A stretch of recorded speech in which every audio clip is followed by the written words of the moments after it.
Hi friends, अभिमान academy को फिर से आपका स्वागत है। 69,000 शिक्षक भर्ती में कॉज लिस्ट जारी हो चुकी है 14, 15, 16 तारीख तक की। तो 16 तारीख तक कोई आपका ऑर्डर नहीं आने वाला, क्योंकि सप्लीमेंट्री कॉज लिस्ट भी जारी हो चुकी है और इसमें अपना केस कहीं भी लिस्टेड नहीं है। उधर आज एमआरसी की सुनवाई हुई।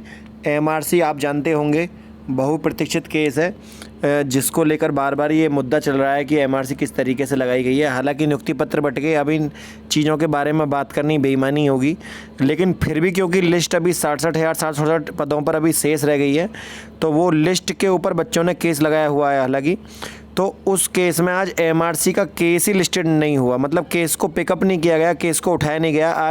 आज सुनवाई होनी थी, लेकिन जो सरकार पक्ष है, सरकार पक्ष की ओर से जो सबमिशन दाखिल किया गया था उसके ऊपर कोई सुनवाई नहीं हुई। तो ये बहुत ही गंभीर बात है, क्योंकि सरकार भी इसको गंभीरता से नहीं ले रही। सरकार को पता है नियुक्ति पत्र किस तरीके से बांटने हैं, तो सरकार भी कहीं ना कहीं ऑर्डर आने का इंतज़ार कर रही है। और सरकार जब ऑर्डर आने का इंतज़ार कर रही है तो सीधी सी बात है, कोई भी सबमिशन सरकार वहाँ पर दाखिल क्यों करेगी। तो सरकार 69,000 शिक्षक भर्ती में जो 40, 45 और 60% वाला मुद्दा है, उसको क्लियर होने के बाद बाकी बची हुई सीटों पर भी सरकार अपने तरीके से नियुक्ति दे देगी। उधर धरना प्रदर्शन करा आज सचिवालय के बाहर बच्चों ने। हालांकि कुछ अभ्यर्थियों के मन में आक्रोश था, उन्होंने उसके ऊपर वीडियो बनाकर भी शेयर किया, आपने देखी भी होगी, जिसमें बच्चे बोल रहे हैं कि आप अपने घर बैठे रहिए, धरना देने मत आइए। तो कहीं ना कहीं उनके मन में आक्रोश है। कारण ये है कि बच्चों में ये, और ये बात सत्य भी है, उनका बोलना सच ठीक भी है।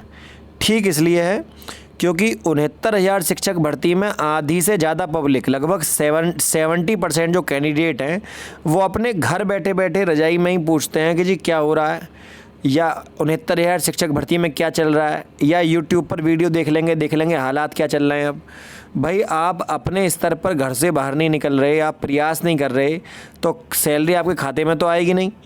तो सीधी सी बात है, आपको प्रयास तो करना होगा। ये बात मैं भी शुरू से कह रहा हूँ और मैं इस बात के पूर्ण पक्ष में हूँ। मैं उन अभ्यर्थियों के साथ हूँ जो वहाँ धरना दे रहे हैं। क्योंकि मान लीजिए किसी बच्चे का कम गुणांक है, अब जो कम गुणांक वाला बच्चा अपने घर से ना वो ट्वीट कर रहा, ना वो कुछ कर रहा, तो उसका वो बिल्कुल निल है। तो ऐसे नील बटे सन्नाटा जो है, बच्चे अभ्यर्थी मेहनत करने के बाद छोड़ दी, प्रयास कुछ कर नहीं रहे नौकरी के लिए। लेकिन अभी आपको जब तक ज्वाइनिंग लेटर नहीं मिल जाता, जब तक आपको नियुक्ति पत्र नहीं मिल जाता, आपको शांति से नहीं बैठना है। क्योंकि उत्तर प्रदेश में ये प्रक्रिया है शुरू से ही कि जो अभ्यर्थी को नियुक्ति चाहिए उसे हाथ पैर तो मारने पड़ेंगे, और जब वो हाथ पैर चलाएगा तभी उसको नियुक्ति मिलेगी।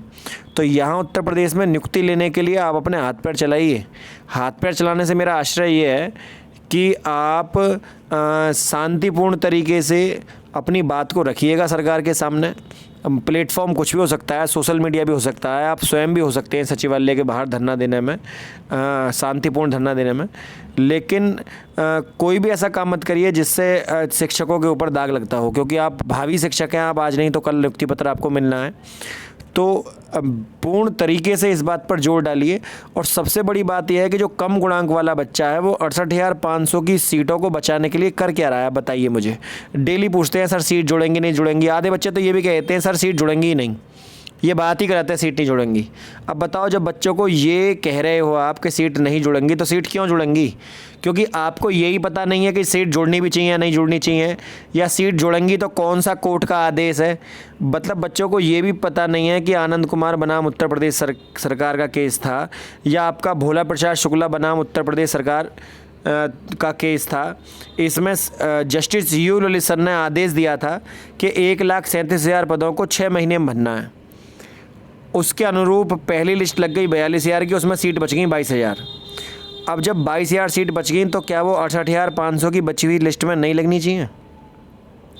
और जब 68,500 की बची हुई सीटें 69,000 में जोड़ेंगी, तो ये सीट अपने आप 91,000 हो जाएंगी, 91,000।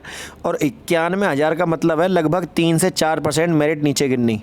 भाई वो मेरिट जब ही तो गिरेगी जब आप प्रयास करेंगे उन्हें जुड़वाने का। आप सरकार को याद दिलाइए कि आप कोर्ट की अवहेलना नहीं कर सकते। कोर्ट ने आदेश दिया है सीटों को जोड़ने के लिए, तो आप उन सीटों को जोड़िए। ये सीधी सी बात है। आप भैया हमारा हक है और हम इसे लेकर रहेंगे। आप राजी दे रहे हैं ठीक है, नहीं तो कोर्ट के दरवाजे खुले हुए हैं। और ज़्यादा से ज़्यादा कम गुणांक वाले बच्चों की टीम है हमारी। इसके साथ ज़्यादा से ज़्यादा जोड़ा करिए आप। इसके साथ जुड़ते हो तो कम से कम शेयर ज़्यादा होती है, वीडियो शेयर होती है, तो ये बात जो मैं बोल रहा हूँ कम से कम ये बात वहाँ तक पहुँचती तो है कि अभ्यर्थी चाहते क्या हैं। अभ्यर्थी ये चाहते हैं कि जो 68,500 की बची हुई 22,000 सीटें हैं उनको जोड़िए, और जो SC की बची हुई सीटें हैं बैकलॉग की, SC की SC ST की सीट थी बैकलॉग की 5,000 पिछले साल बची हुई 68,500 वाली भर्ती की, उनको जोड़िए 5,000 सीटों को अलग से, ताकि SC और ST की लिस्ट और नीचे जा सके। बैकलॉग की सीट आपने जोड़ी नहीं, पूरी सीट की सीट खा गए, तो ये गलत है ना। आप सीटों को बचाकर कहाँ ले जा रहे हैं। जब आपको आदेश मिला है कि आप 1,37,000 पदों को भरें, तो आप क्यों नहीं भर रहे सीटों को। तो ये बात को मेरी को आप वहाँ तक रखें, चैनल को सब्सक्राइब करा करें, ताकि वीडियो को जब आप शेयर करते हैं दूसरे को, वो आदमी और आगे शेयर करता है। इसी वीडियो को आप किसी को भी शेयर करिए, इसमें प्रॉब्लम क्या है। अपनी बात रखने में प्रॉब्लम कोई है कोई किसी को। यह हमारा अधिकार है, हमने मेहनत करी है तो नियुक्ति हम लेकर रहेंगे। तो अभिमान एकेडमी के माध्यम से आपको एक प्लेटफॉर्म मिला है, आप इस बात को आगे तक पहुंचाइए, बात अपने आप पहुंचेगी आगे। वीडियो अच्छी लगी तो वीडियो को लाइक शेयर, चैनल को सब्सक्राइब करना ना भूलें, और कम शब्दों में ही बात को समझा करें। जय हिंद, जय भारत।